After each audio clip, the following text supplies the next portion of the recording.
My name is Myra Frost. I'm 36 years old, and 3 weeks before Christmas, my mom called to tell me that my kids and I were no longer welcome at it. The reason, she explained in her committee voice, was my brother's new girlfriend, a young woman from a very fine family who was, quote, too classy for chaos, the chaos being my two children and me. I said no problem, and I hung up. But when my whole family showed up in my driveway the very next morning, that classy girlfriend stepped out of the car, took one look at me standing there with wood oil on my hands, and what she said in front of everyone flipped that entire Christmas on its head. And here's what my mother didn't know yet. Standing on my porch in her good camel gloves, I was done being this family's secret. Welcome back to Calm Drama Stories, where the quiet ones finally sign their names to their own lives. We tell stories about family, worth, and the kind of peace you have to build with your own two hands.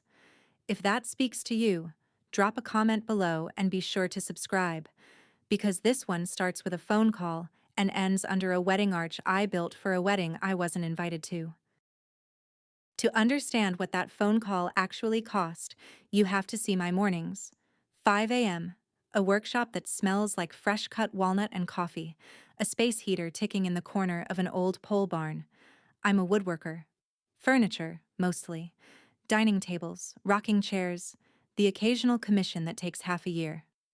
I learned the trade from my dad starting when I was 10, apprenticed under a cabinet maker for 4 years after high school, and I've run my own shop for 8.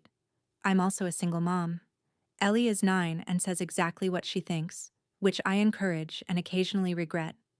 Theo is 6 and believes the orbital sander is a pet. Their father left the state 4 years ago and sends birthday cards signed like business memos when he remembers. So it's the three of us, a rented house in Millbrook with a crooked porch, and the shop. Always the shop. My business is called M. Frost Woodworks. Not Myra. M. There's no photo of me on the website, no bio, no face. Customers deal with Rosa, who manages my email and my calendar, and when they ask to meet the maker, Rosa tells them the studio doesn't do meetings. People assume M. Frost is a silver-haired man in suspenders, and for 15 years I have let them. I told myself it was mystique. Good for business. There's a 2-year waitlist, so who's to say I was wrong? But there's a truer reason my own name wasn't on my own work, and it took a wedding I wasn't invited to for me to finally say it out loud. The hiding was trained into me, board by board, and like most training, it started young and felt like love. When I was a kid, my dad was a Finnish carpenter. A good one, the kind builders requested by name. Our garage smelled like pine and lacquer, and the happiest hours of my childhood were spent on a stool beside his bench, handing him chisels. Then my mom began what she called our new chapter. She got her insurance license, then her manager's plaque, then a seat on the garden club board, and somewhere in there the garage got cleaned out. Dad's tools went into a cabinet with a latch. The truck got traded for a sedan. When company came over, my mother would send me upstairs to change and scrub my nails, and if a guest asked what I was into, she'd answer for me. Piano, she'd say, though I'd quit piano in 4th grade. One evening, I heard her in the kitchen, low and firm, telling my dad that no daughter of hers was going to smell like a job site. I was 13. I kept building. In secret. At a neighbor's. Then at school. The way other kids snuck out to parties. My dad never stood up for the sawdust, but he never quite abandoned it either. He'd slip me a block plane wrapped in a shop rag. He taught me the line I've measured my whole life against, whispered over a walnut board like a confession. Cheap things need polish. Real things just need time. He hasn't touched a chisel in 20 years. I think about that more than I'd like to. The workshop itself sits on my parents' back acre, their old pole barn, 10 minutes from my rented house. When my cabinet maker boss retired 8 years ago, I had machines, clients, 2 little kids, and no money for commercial rent. And my dad said, use the barn, and my mother allowed it the way you allow a dog on one specific chair. There was no lease. There was an arrangement. I paid in labor and in goods. I rebuilt their fence, refinished their floors, made the console table my mother shows guests. She tells them it's from a boutique in the city, which is technically true if I'm the boutique. Twice over the years, I asked to make it official. Just a simple lease, I said. Market rate or any rate. Something on paper. Both times, my mother laughed like I'd suggested notarizing a hug. Family doesn't need paperwork, sweetheart. I knew what an unlocked door was. I'm a builder. I know what happens to structures that skip the fasteners because everybody's feeling optimistic. But moving a full shop, the table saw, the planer, the CNC machine I financed, costs more than I've ever had loose, and the waitlist doesn't care where the bench sits. So I stayed. I want that on the record before anything else happens in this story. I saw the flaw in that joint 8 years before it failed. I asked for the screw, twice, and was told the glue of family would hold. You can know better and still be load-bearing. Ask any beam. In early November, my brother Wes brought his big news to Sunday dinner. Wes is 31, sells commercial real estate, wears the watch that proves it, and has been my mother's second chance at the right kind of life since roughly the day he was born. He'd been seeing someone. Vivian Ashworth. My mother set down her fork like the name was made of crystal. The Ashworths. Old lumber money turned old everything money. The family whose name is on the library and half the hospital. From that night, our mother became a woman possessed by altitude. She practiced saying Ashworth the way you practice a language. New drapes appeared. A Christmas plan was drafted and redrafted. She used the word curated out loud about a family dinner. At that same table, I mentioned my year's biggest commission, a 12-foot farm table for a restaurant opening downtown. My mother smiled without her eyes and said, "That's nice. It's just carpentry, honey. Wes, tell them about the golf club." Just carpentry. She'd been saying it my whole life, and the trick of it is that it sounds almost kind, like she's excusing me from having to compete. It took me years to hear what it actually does.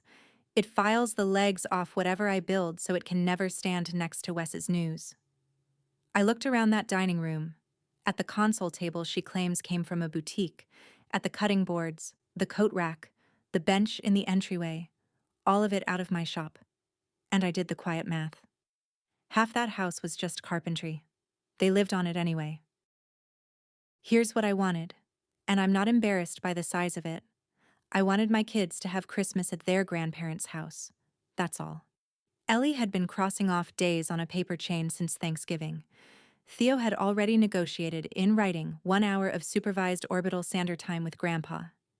They have a ritual, those two, sanding scrap blocks smooth as river stones while Ellie decorates cookies that my mother portions like a pharmacist. It isn't a perfect house for them, but it's the only grandparents' house they've got, and a kid whose father mails business memos deserves every tradition I can nail down. Every year, I supply the trimmings, because apparently that's also just carpentry. The door wreaths I turn on the lathe, the carved nativity my mother displays on the mantel, the long walnut table runner with holly vines cut into it. People at her parties always ask where she found them. She never gets more specific than a little maker I know. This year I'd made something extra. 2 hanging stars, cherry wood, hand-cut, one with Ellie's name and one with Theo's, meant for the grandkids' branch of my parents' tree. A small, sappy, permanent thing. I finished sanding those stars on a Tuesday night, wiped them with oil, and set them on the bench to cure. I remember thinking the grain had come up prettier than I had any right to expect. My mom called on Wednesday. "I need you to know I saw it coming, because I refused to play the fool in my own story. The signs had been stacking for 2 weeks. My mother had started asking careful questions. Were the kids calmer lately? Did Theo still do his airplane noise at dinner? Wasn't it exhausting for me to pack them up for holidays?" She'd floated the phrase, "a quieter format." Wes had gone slippery in the group chat, answering everything with thumbs. So I acted. I called her straight out at the start of December and asked plainly, "Mom, is there a problem with the kids coming? Do you need us to do a separate night?" "I will happily host," I said. "I'll bring the whole dinner to my house. You bring the Ashworth girl, the kids will charm her socks off." My mother laughed her hostess laugh and said, "Don't be dramatic, sweetheart. Everything is arranged." Everything is arranged. I've replayed that sentence 100 times. It wasn't a lie, that's the thing. Everything was arranged. It just wasn't arranged to include us, and she decided the cleanest way to manage me was the way she managed caterers. Confirm warmly, adjust the guest list later. I even offered to make a gift for Vivian. Something small, a jewelry tray, bird's eye maple. She has everything, my mother said, which I'd learned soon enough was its own kind of joke. I hung up reassured, which was the design. The stars sat curing on my bench, smelling like oranges and oil. They had 2 days left to be innocent. The Wednesday call came while I was putting the last coat of oil on Theo's star. My mother's voice had its planning committee brightness, the tone she uses when a decision has already shipped. This year, she said, Christmas was going to be a more intimate affair. Adults. Streamlined. Vivian's people are very particular, and first impressions only happen once. And, here her voice dropped into the register of a woman confiding a market tip. Frankly, sweetheart, she's too classy for chaos. You understand. 2 kids, the dog hair, the sawdust. She actually paused before sawdust, like she was lifting it with tongs. I stood there with oil on my fingers, looking at 2 cherrywood stars with my children's names on them, hearing my entire life sorted into a single word. Chaos. Ellie's paper chain was chaos. Theo's sander hour was chaos. The wreaths on her door and the nativity on her mantle and the runner on her table, those, presumably, were still decor. So we'll do something with you 3 in January, she said. Maybe soup. Soup. I looked out the shop window at the frost on the barn glass, and something in me went very level, like a bubble finding center. There are moments you're supposed to fight, and I know how that call was supposed to go. Tears, raised voices, a door slammed so everyone could feel something. I gave her almost nothing instead. No problem.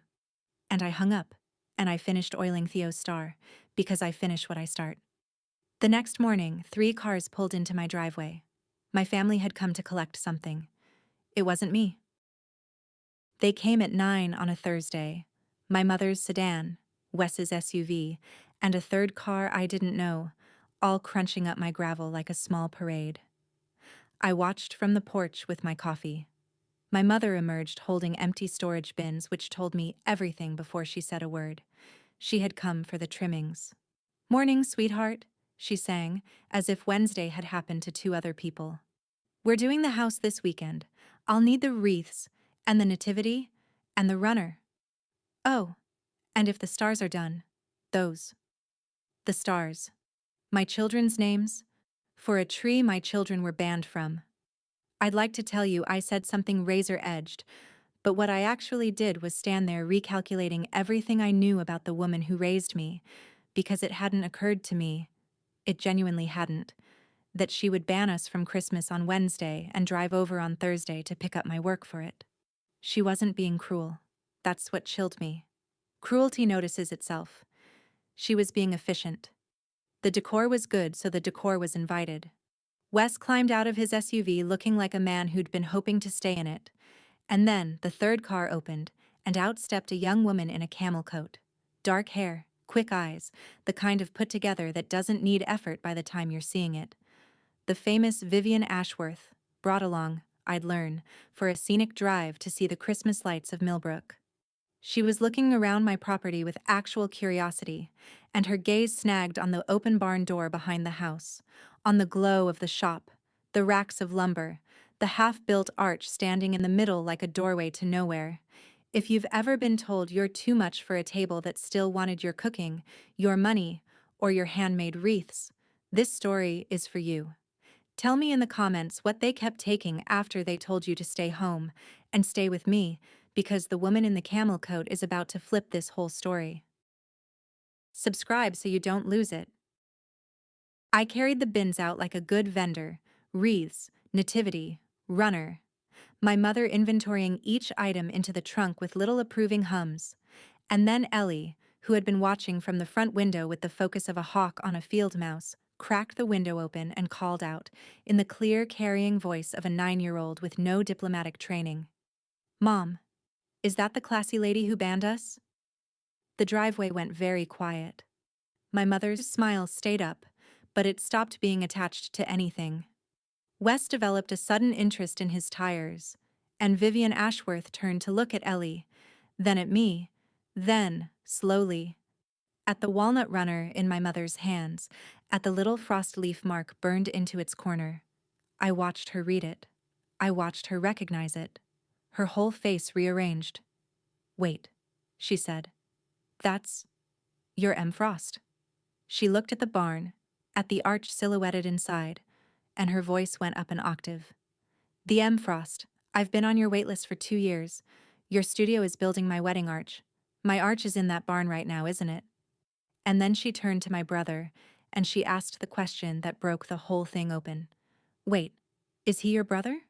Because nobody, not Wes in 8 months of dating, not my mother in a month of curating, had ever mentioned that the artisan Vivian had been quietly begging her wedding planner to secure was the sister. The chaos. The one who wasn't coming to Christmas. What happened on that driveway next was three truths colliding at low speed. My mother tried to sweep it. "There's been a little misunderstanding. Let's not stand out here in the cold." The verbal equivalent of throwing a sheet over a broken lamp. Vivian ignored her entirely, which I would come to learn is a thing Vivian can do because she has never once needed anyone's approval to feel solid. She walked to the window and spoke to my daughter first. "I never said that about you," she told Ellie, level and clear, like a person testifying. "I would never say that. I'm Vivian. I like your mom's work more than almost anything." Then she looked at me, and there was an apology in it she hadn't earned the debt for. Wes finally spoke, to the gravel. "Viv, it's complicated." "It's really not," she said, pleasant as a paper cut. My mother began arranging the runner in the trunk with tremendous concentration, and Vivian asked if she could see the arch. My arch, she called it, with the unselfconscious ownership of a bride. And I said yes, because the maker in me couldn't resist watching someone meet that piece for the first time. She stood in my shop among the clamps and shavings and looked at the half-built arch the way people look at other people's newborns. Before she left, she asked for my direct number. Mine. Not Rosa's, not the studio's. In 15 years of hiding behind two initials, she was the first customer to drive away with the actual maker's phone in her contacts. My mother watched her do it and said nothing at all, which from her is the loudest possible sound. Vivian came back 2 days later, alone, with expensive coffee and zero warning, and I let her into the shop because refusing an Ashworth apparently isn't a muscle I have either. She didn't tour it like a showroom. She went straight to the workbench, put her hand flat on a planed walnut board like she was checking a child for fever, and exhaled. It turns out Vivian Ashworth has a degree in architectural preservation she's never been allowed to use. There's a family foundation with her name on a letterhead instead. She knew what a mortise and tenon was. She asked about my joinery the way other people in my life ask about parking. And when she bent over the arch and traced the joint line and said quietly that it was the most beautiful thing anyone was contributing to her entire wedding, I heard myself say it. Reflex, pure reflex, 15 years deep. It's just carpentry. Vivian straightened up and looked at me for a long moment, and hearing my mother's sentence come out of my own mouth in front of a stranger did something a decade of quiet resentment never had. It embarrassed me. Then she got practical. She wanted more than the arch, the head table, the sweetheart chairs, ceremony signage, all of it, commissioned properly through the studio at my real rates, which she knew to the dollar because she'd done her research like a preservationist. The number she named would clear the balance on my CNC machine and give my little family 4 months of breathing room. The wedding was December 27th. 3 weeks out. "Can it be done?" she asked. The arch was 80% built.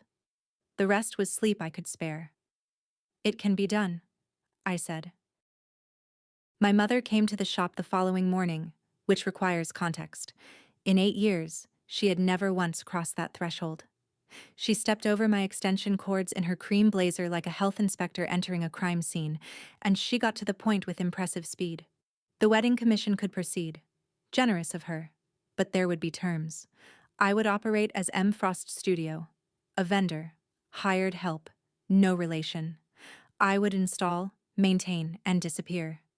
Vendors, she noted, are gone before dinner. If any Ashworth connected dots, the story was that Wes had a sister. Estranged. Very sad. We don't discuss it. You'd make me the family tragedy, I said. I'm making you appropriate, she said, and she said it gently, like a stylist pinning a hem. Then came the sugar. If the wedding went smoothly, her word, smoothly, doing the work of a whole contract, the children could come New Year's morning to open presents. A make-up Christmas, postponed a week, and rebranded. And as she left, she delivered the other half, glancing around at my machines, my lumber racks, 8 years of my life bolted to her floor. And you can stop worrying about the barn, sweetheart. You can keep right on using it. I stood in the doorway watching her pick her way back across the gravel, and I turned that sentence over like a board I suspected of hiding a knot. You can keep using it. I hadn't said I was worried about the barn, which meant the barn was now officially something to worry about. In my trade, we call that a stress mark. You don't always know the day a joint started failing, but it tells you. Midnight, 12 days before the wedding. Theo was asleep on the shop couch under my flannel jacket. Ellie, who had negotiated a wage of 1 milkshake per hour, was hand-sanding the base of a column with the solemnity of a surgeon, and I stood at the finished frame of the arch with my branding iron heating on the bench. Every major piece out of my shop gets the same mark, burned in somewhere quiet. A frost leaf, small as a thumbnail, with 2 sets of initials tucked into the stem, E and T. My kids, pressed into everything I build, because they sand the pegs and fetch the clamps and fall asleep to the sound of the planer, and their father may mail memos, but their mother makes things that outlast weather. I stood there with the iron glowing, and I had, for one honest minute, the vendor thought. A smooth vendor would leave this one blank, unsigned, unattributable, deniable. Furniture with no fingerprints, a maker with no family. The iron ticked in my hand the way hot steel does. I thought about my mother's storage bins. I thought about soup in January. Then I set the brand against the foot of the arch and leaned in, and the smoke curled up sweet and sharp. And the mark went in a 1/4 inch deep the way it always does.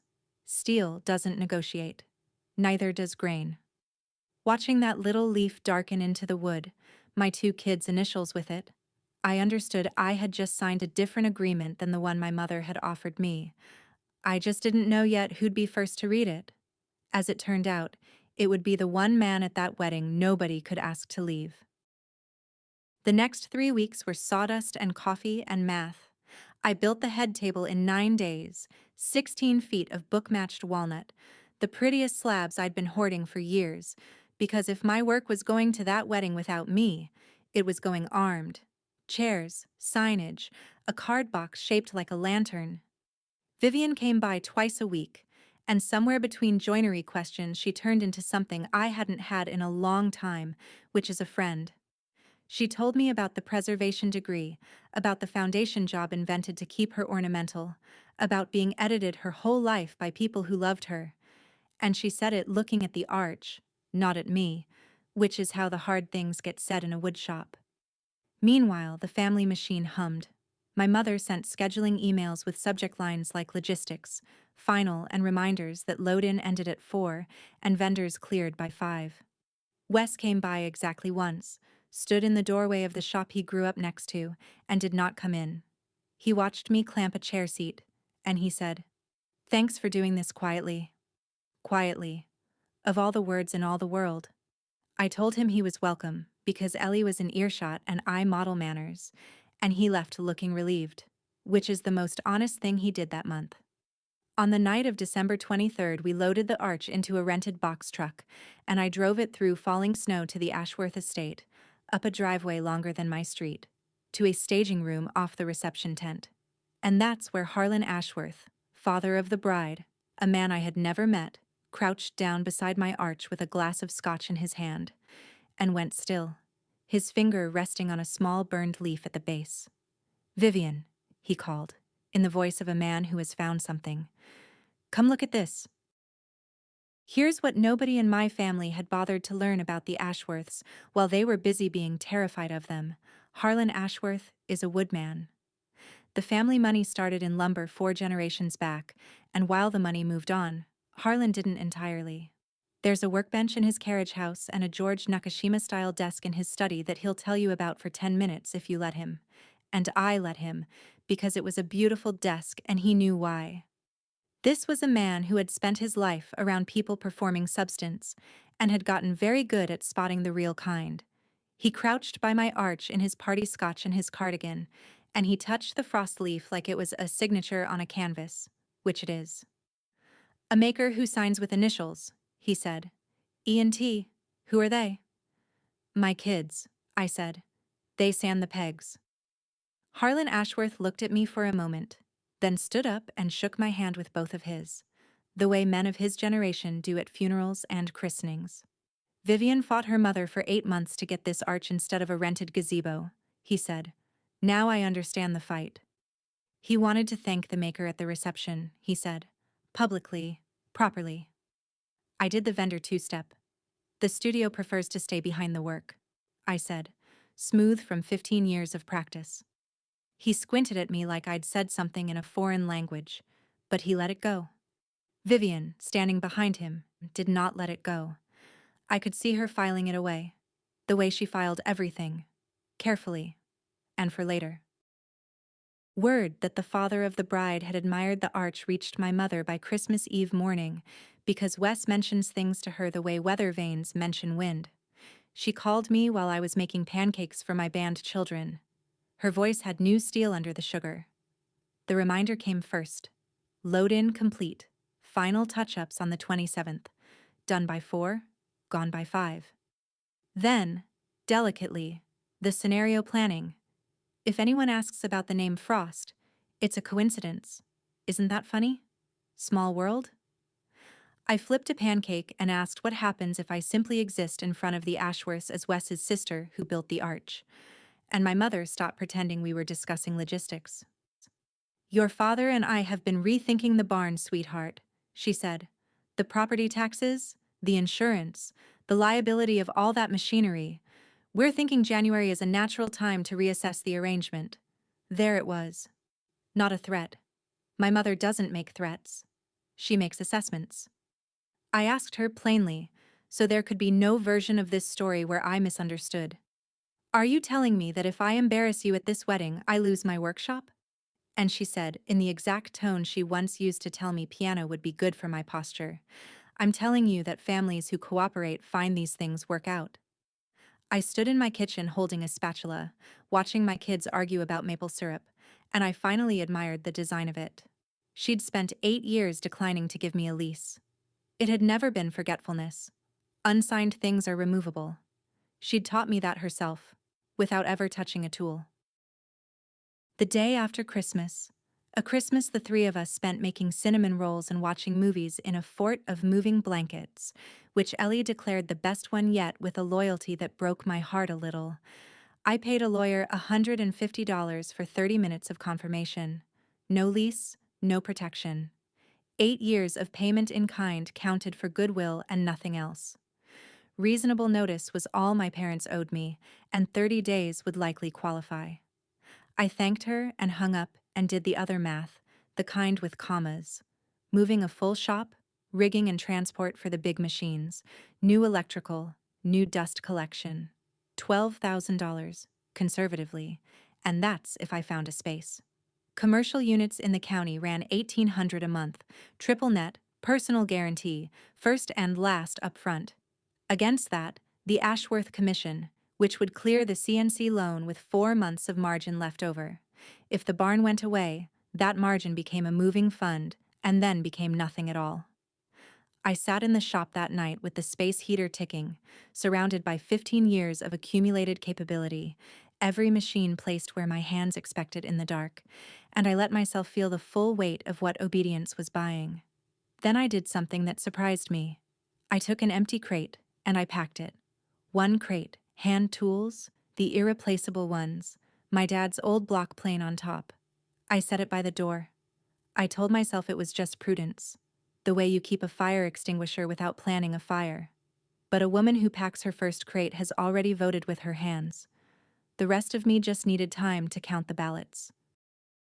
Wes came by that evening with a piece pizza, which is a thing he's done since we were kids. Extra mushrooms, no apology. The pizza is the apology. We ate it on shop stools while my kids watched a movie in the house, and my little brother finally told the truth with his mouth full, which is the only way he can. He'd known the classy for chaos line was our mother's invention. He'd known it the moment Vivian's face went blank in my driveway, because Vivian had never once commented on my kids beyond asking their ages. He hadn't corrected the record, at Christmas or since. "You have to understand," he said to the pizza. "The Ashworths are the biggest door I will ever walk through in my life. And Mom holds the handle. She's held every handle I've ever walked through. That's my brother. Not cruel. Aerodynamic, built to swing whichever way the strongest pressure blows, and our mother is a pressure system with a 40-year record." He asked me, genuinely asked, with the pleading face of the 9-year-old who used to beg me to take the blame for broken windows, to just get through the wedding quiet. "Then I'll fix things," he said. "I'll talk to Mom in the new year. I'll fix it." "Wes," I said, "you've been going to fix things since you were 9. He looked at me, and for a second the salesman fell off his face, and what was under it was just sad. He left me the last 2 slices. Some men bring flowers. Mine brings toppings and leaves before anything requires a spine. I locked the shop and stood a while in the cold, looking at one packed crate. The night before the wedding, both futures called me, back to back, like they'd coordinated. Vivian first, warm, a little breathless with pre-wedding chaos. "The good kind," she said, "the kind you want." She'd put me on the seating chart. Actually on it, printed, "Myra Frost. Family table." "Your family and the artist," she said. "The 2 best things there. I want you at that dinner." I looked at the phone like it was speaking a language I used to know. 20 minutes later, my mother. Wes having mentioned the seating chart to her the way weather vanes do. No hostess voice this time. Terms, restated for the record. I would be gone by 5, before cocktails, before introductions, before any Ashworth could put my face and my name and my sawdust together in one lit room. If I stayed, if I sat at that table, then the barn conversation would happen January 15th, and it would be short. If I went home like a professional, the children could come New Year's morning. She'd already bought and wrapped their gifts, she mentioned. Wasn't that nice? My children's presents, sitting wrapped under her tree, as hostages. I sat at my kitchen table after both calls with a pencil and, because I am who I am, I drew it. 2 futures, side by side, like blueprints. One had a workshop in it and no name over the door. The other had my name and no walls around it. Pause with me here. If you've ever had someone hold your livelihood in one hand and your family in the other, comment the word workshop, because I need to know I'm not the only one who stood in that kitchen. I already knew which blueprint I could live inside. Stay with me. The toast at that wedding did not go the way my mother planned. Subscribe if you're new. I went looking for a box of brass screws that night and found my mother instead. In the barn loft, behind my finish cans, there's a shelf of her old file boxes, tax stuff, dead paperwork. And hauling one aside, I knocked its lid loose, and an envelope of photographs slid out onto the floor like it had been waiting 8 years for its cue. On top, a snapshot, square format, colors gone custard with age, a catering line at some grand reception. White tablecloths, ice sculptures, women in gowns. And at the edge of the frame, 19 years old, in a black and white server's uniform with a tray on her shoulder, my mother. It took me a moment because I'd never seen her face do what it was doing. Hungry and careful at once, watching the party from the working side of it. I turned it over. Faded ballpoint, her own tidy hand. Patricia's wedding. They had me use the back door. Patricia. Her older sister, the one who married up and out and is now a Christmas card from Scottsdale.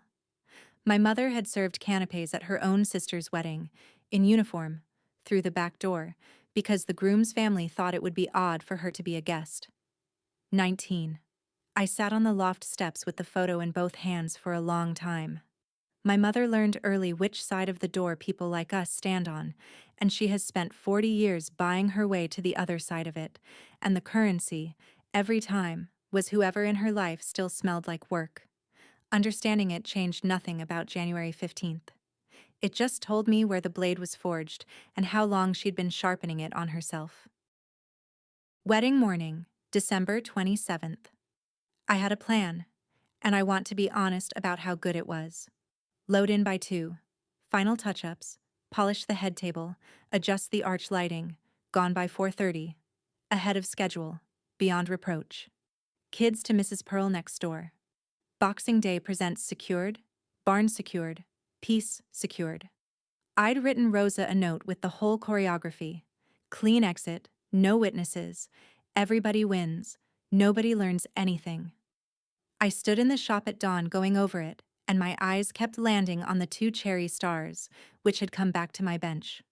Vivian, it turned out, had lifted them off my mother's tree at that curated Christmas dinner, the moment she worked out whose names they carried, and returned them the next morning wrapped in tissue, with a note that said, "These belong to your branch." The stars sat there with my children's names catching the low light, and I looked at my plan again, and I finally saw what I'd drawn. Flush joints. No visible screws. I've built furniture like that my whole life. Pieces engineered so no one can see what's holding them together. It's beautiful work. It's also, it occurred to me standing there, an exact scale model of how I'd been holding my family together, invisibly, load-bearing, and finished so smooth that nobody ever had to think about the labor again. Ellie wandered in with her cereal bowl and studied the dress I'd hung on the lumber rack. The one good dress, deep green velvet. "Are you going to your own Arch's wedding, Mom?" she asked. Your own Arch. 9 years old, and she'd done the property law in one breath. "Yes," I said. "I am?" Understand what I was choosing between, because I chose it with open eyes. Staying meant the barn. Gone. Not maybe. My mother doesn't bluff. Bluffing risks looking foolish, and she'd sooner die. It meant New Year's morning evaporating, my kids' stars already back in my possession like returned mail. It meant becoming, officially, the difficult one. The daughter who made a scene at the Ashworth wedding, a story she would curate for the rest of her life. Going home meant keeping everything, and continuing to exist as a set of initials, a vendor with a family-shaped hole in her paperwork. A woman whose own children would eventually learn that their mother could be rented but not acknowledged. I dressed in the green velvet. I worked the load in coveralls over it like a secret. All afternoon the estate filled with light and noise. 200 guests, a band tuning, my arch standing out in the snow under warm spotlights. The truest thing in a landscape of rented things, as somebody I'd recently come to love had put it. At 4:40, I was done. Everything placed. Everything perfect. I stood at the mouth of the reception tent with my drill case in my hand, keys in my pocket. 5 minutes from being gone clean, and through the glass wall I could see the head table, 16 feet of walnut I'd slept under as it cured, and the seating card Vivian had refused to remove, my whole name on it in copper plate, at the family table beside an empty chair. My phone buzzed against my hip. My mother. Remember. Gone by 5. And then, from inside the tent, a fork chimed against a glass, and a warm, amplified voice said, "Before dinner, I'd like to say a few thank yous." Harlan Ashworth was making a toast. I should have kept walking. The gravel path to the vendor lot was right there, salted and clear, a straight line back to everything I got to keep. Instead, I stood at the tent flap in the cold drill case in hand and listened. Harlan thanked the planner. He thanked the caterers. My mother, at the family table in champagne silk, applauding each name with beautifully calibrated warmth. He toasted the Frosts, a family of real substance, and I watched my mother incline her head to accept the compliment, gracious as a duchess, and something about watching her accept that particular word, substance, at that particular table, moved the last board into place. Then Harlan's voice changed, went personal, went pleased. And one more. Most of you walked in tonight under an arch my daughter was married beneath. It was built by an artisan my family has admired for years without ever seeing a face, a maker who signs only with initials. M. Frost. A murmur went through the tent. People had been photographing that arch all evening. I'm told the maker is here tonight, Harlan said. Please, wherever you are, stand up and let this family thank you properly. The spotlight operator, bless his literal heart, began to sweep the room. 200 heads turned. At the family table, my mother's smile stayed perfectly assembled while her eyes did the fastest arithmetic of her life. Wes stared into his water glass like it held instructions. And Vivian. Vivian looked straight at the tent flap, straight at me through the glass, because she had known I was still there. And she smiled the way you smile at a door you hope will open. Here is the whole choice, laid flat, walk and keep the workshop, the boxing day, the manageable life, stand and lose them, in public, at a price my mother had quoted me in writing. $12,000 of rigging. $1,800 a month I didn't have, my kids' faces on a January morning with no grandparents in it. All of that on one side of the scale, and on the other side, nothing you could put in a truck. My name, said out loud in a room my work was already standing in. I set the drill case down on the frozen grass.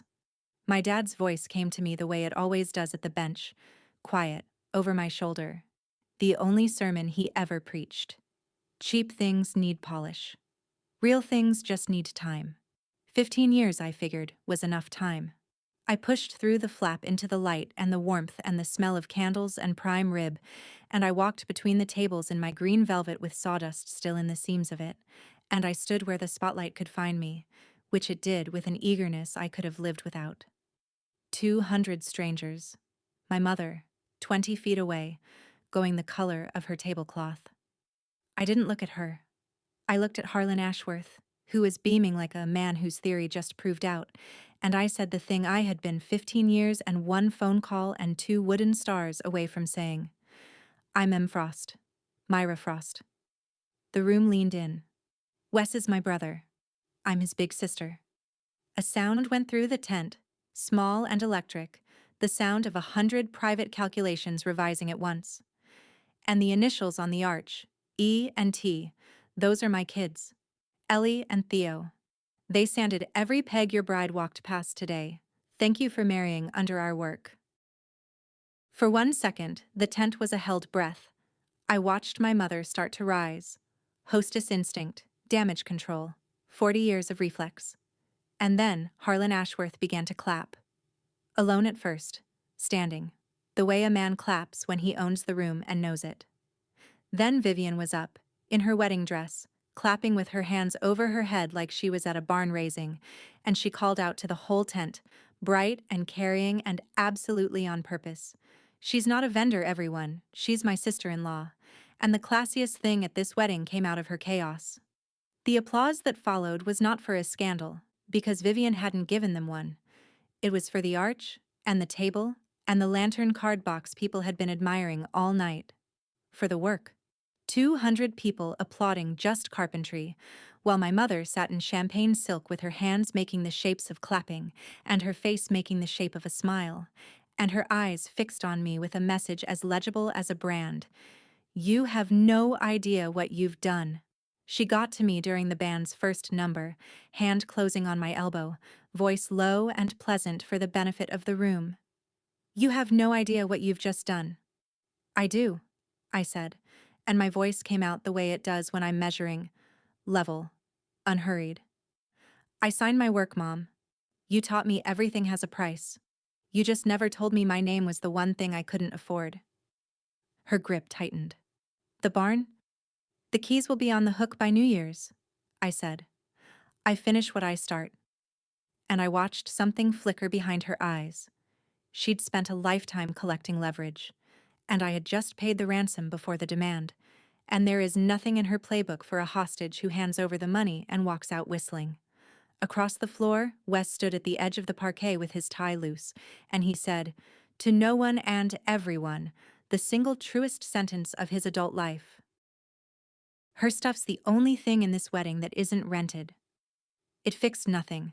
It was 10 years late and a fathom short. But it was a joint with the screw showing, the first he'd ever built, and I nodded at him across the room the way you nod at an apprentice's first honest cut. I left while the band played something with horns. Snow had started again, small and dry.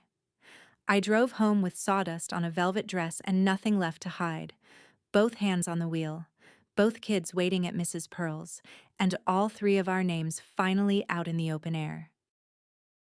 The accounting came due fast, and I want you to see every line of it, because I promised you the price was real.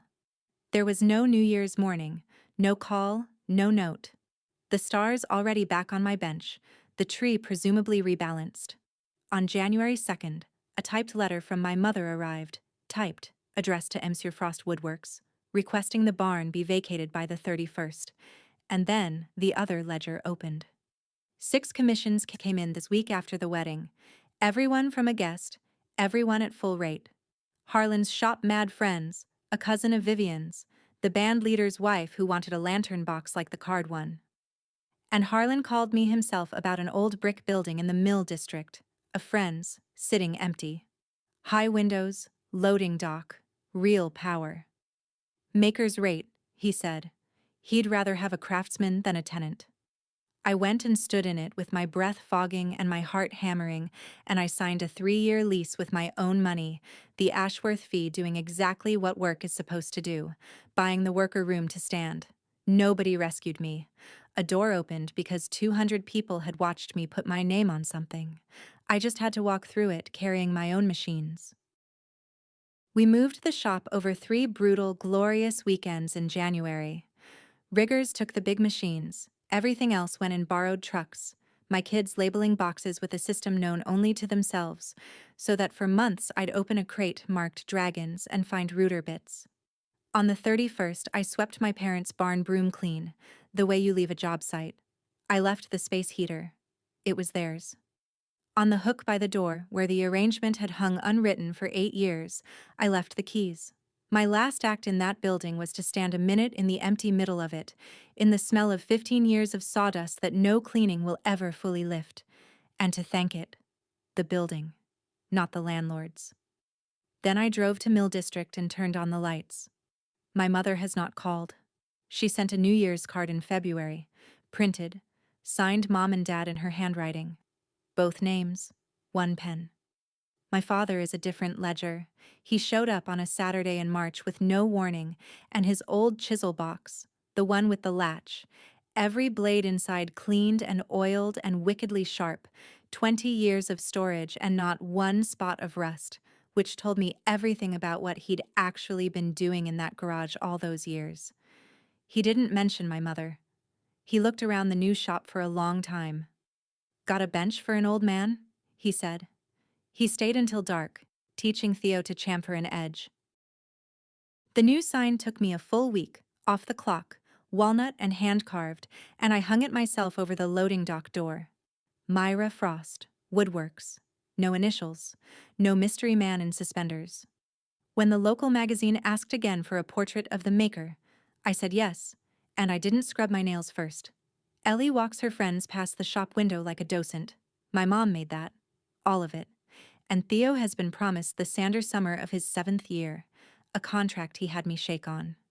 Vivian comes by most weeks, sometimes with Wes, who enters the shop now, all the way in, and drinks his coffee sitting on the bench his niece sands.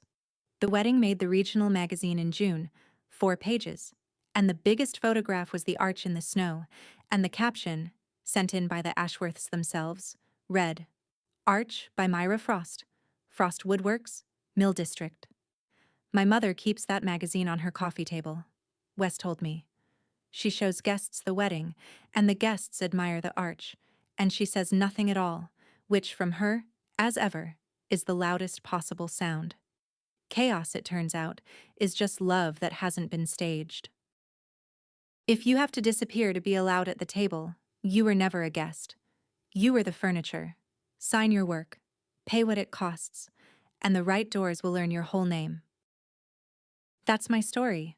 One phone call, one burned-in signature, and a workshop with my whole name over the door. If someone in your life keeps using what you make while hiding who you are, maybe this is your sign to stand up at the toast. Share this with someone who signs their work with initials. Drop a comment, hit subscribe, and I'll see you in the next one.